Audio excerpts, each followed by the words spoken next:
Hello right bags, it's Jade. Welcome to a top 10 tips for experienced grounded players. Now that hot and hazy is here, I want to give you some of the things you should be doing first.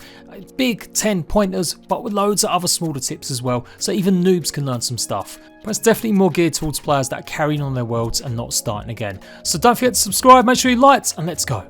As soon as you spawn in, you might want to go and gather as many of the milk molars as possible and the mega milks. These are white shaped teeth or golden shaped teeth sweets that are going to give you upgrades. Head back to Burgle and this is the only place that you can actually spend them and upgrade. The milk molars allow you to increase your health, your stamina, the reduction in water and food, as well as increase your mutations, which you start with 2 now, but you can increase the slots up to 5. Then you've got the gold mega milk molars. These are for you and your friends. Whenever a friend joins your world, they'll instantly unlock the same abilities. So if you increase your max arrow size, your friends will have the same buff. Or you can go ahead and increase your consumable stack size or your resource stack size. During the PTS, there was only 22 of the mega milks available and 29 of the regular milk molars, so you won't be able to max upgrade your character at the moment, but in the future the devs are going to add more, so you will be able to add even more buffs.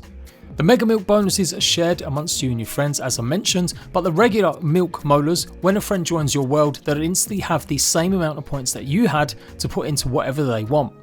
You won't be able to find enough molars to fully upgrade your character yet, but it will be added in the future. At the moment you can find around 30 of the milk molars and around 20 or so of the mega milks. I've already done the pond and oak tree guide that's going to be coming out very soon, and I'm working on the rest to show you every single location of every mega milk. If you're finding things pretty tough with the new update, maybe you're getting owned by creatures more, do make sure you go and do a run of these and collect as many as possible. And just like the scab and science scanner, there is a molar scanner that you can access and buy once you've found the chip for it. That burgle chip can be found in the treasure chest in the Minotaur maze on top of the picnic table, which you will need a special key to access, which can be found in a sewer pipe down below. I've done a separate guide for the picnic table, so go check it out. Be warned, you're going to need a lot of science points though, as it costs 5,000, but it definitely help you find more of them. You're going to spend a lot of time gathering quartzite, as you need a hell of a lot of it to upgrade your weapons now. You can upgrade all your tools and weapons, and that's one of the first things you should have automatically unlocked. You get it from the Grasslands Burgle chip when you first meet Burgle for the first time. So if you're an old pro at the game, you should have already unlocked the brand new smithy bench. Here it costs a huge amount of quartzite to get it up from levels 1 to 5. And then you can carry on upgrading it to level 7, but you're going to need special foods to make into globlets, which you get recipes from the brand new areas in the game. These will allow you to specialize, so you can make a sword, a spicy sword, or you can make an axe, a salty axe. You'll need these special attacks because lots of the bugs now have resistances and weaknesses against some of these buffs. So if you haven't got a big amount of quartzite, go and start mining it and finding some. I'd head to the Mite Cave where you access the cables to stop and tune on it, as that's still got quite a bit, especially if you haven't returned there for a while. It does eventually respawn. You'll get now 7 pieces of quartzite from every one you break, instead of a random number between sort of 5 and 11. To upgrade one weapon or tool up to level 5, you're going to need 62 pieces of quartzite. Each upgrade level costs double the amount that before. Levels 5 to 7 are going to cost you 15 quartzite globs, or one of the other food globs that you can now go and find the recipes for. Not only do they give you more durability on your weapons and tools, they will increase the damage across the board. Look out for a special video showing every single bug weakness and what tools and weapons will do the best damage to every single one now. 2 of the best damage types are spicy and salty, so you might as well start gathering some of them shards now before you eventually unlock the globs by getting the burgle chips. There's pretty much a couple locations in the sandbox where you find massive amounts of salt. You can find salt elsewhere on tables and stuff, but this is the biggest amount. It is guarded by antlions, so check out my guide on everything you need to know about them. If you run around the sandbox long enough, you'll see the glint in the sand. Just make sure you dig it up and you've got a chance of getting salt, cha-cha chilies, or loot boxes that contain food items. It's a dangerous area, it's not as easy as I'm making it sound out, so make sure you're fully prepared. And like I said, have some fresh defense, eat a bunch of mints, and you can upgrade it now to level 2 or 3. That'll give you sizzle protection until you get the antlion armor. Just a little FYI, you do obviously need to get the recipes for the globs if you want to upgrade from level 5 to 7. Spicy, salty, fresh and quartzite are found in burgle recipes found in the new zones. You do need to go into the Black Ant Hill, defeat the new mini boss, and you'll gain access to a chip that gives you the quartzite. After that, you need to head to the sandbox where you can access an underground lab with a new drop from the mini boss that will give you the spicy and the fresh. To go along with the salty that I already explained is on top of the picnic table. You may have seen that you can now plug the gap in the gas canister that stops the weed killer from spewing out, and this will stop the environment being haze filled.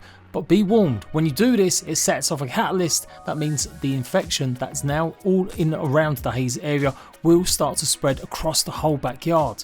You can actually harvest these little fungal nodes and they'll give you fungal growth, so I'm guessing in the future they will be used more in depth, because at the moment you still don't need loads of them. They do explode when you run up to them, so make sure you've got a tier 2 item so you can hack away at them, and obviously you'll be able to explore a lot more of these gulches if you do turn off the haze a little bit easier.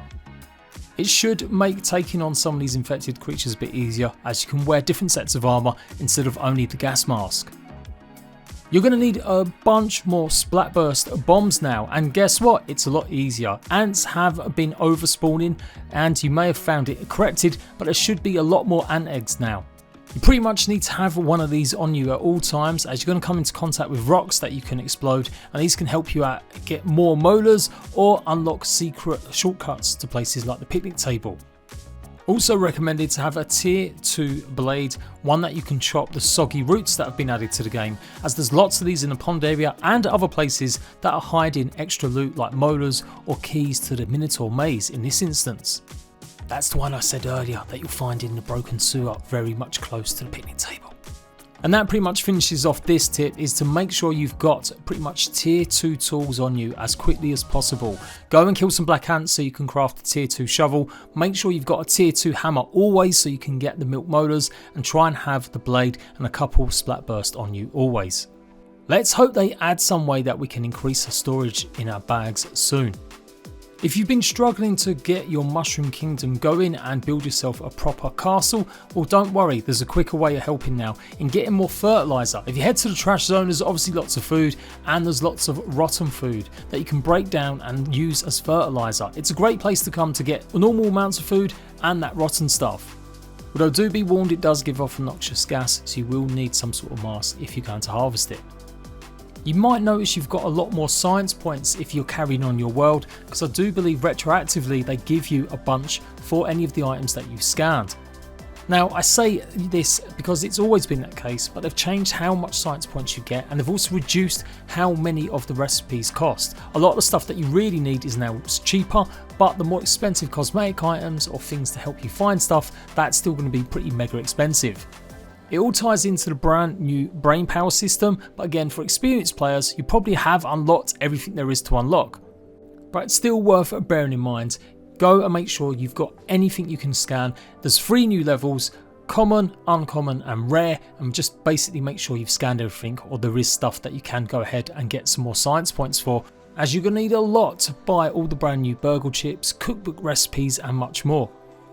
The underground lab in the haze has changed massively. They've got a lot more dangerous creatures in here now and have expanded it and made it bigger. Bring a splatburst with you if you haven't already gone and explored the haze laboratory yet, as there is a doorway blocking it now. Again, retroactively you should have all the unlocks if you've already picked up the chips, but if it's not the case, you will need to go back and find them, and you may still need to go and explore to get new recipes. All these areas I'm showing you right now are filled with the brand new infected creatures like ladybugs and larvae, so be careful when you're going in here. Into the laboratories you will find exits and entrances to the sewer system underwater, so you will need some sort of breathing apparatus if you really fully want to explore. You can find some molars, science points and lots of diving bell spiders through these zones, so again, make sure you've got the right tools on you at all times. There's a brand new weapon that added to the PTS, what I'm showing you now, which is the Mace Salt Star. It's pretty OP, it does a huge amount of stun and a fair amount of damage too. It's going to do salty damage as well. You can find this in the sandbox, but here's the few steps you need to take. You'll find the recipe for this inside the sunken chest in the sandbox. You need to go to a specific point in the sandbox to dig it up with a tier 2 shovel. You're meant to find the clue for it inside the laboratory that you can't access until you've found the keycard from defeating the mini-boss in the Black Anthill.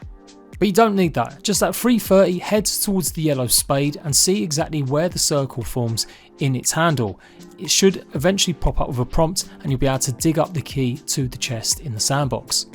It's pretty OP, I definitely recommend getting hold of this as soon as possible. And there you go, that is top 10 tips for advanced players in 10 minutes. Leave a like, make sure you're subscribed, and I'll see you ratbags later.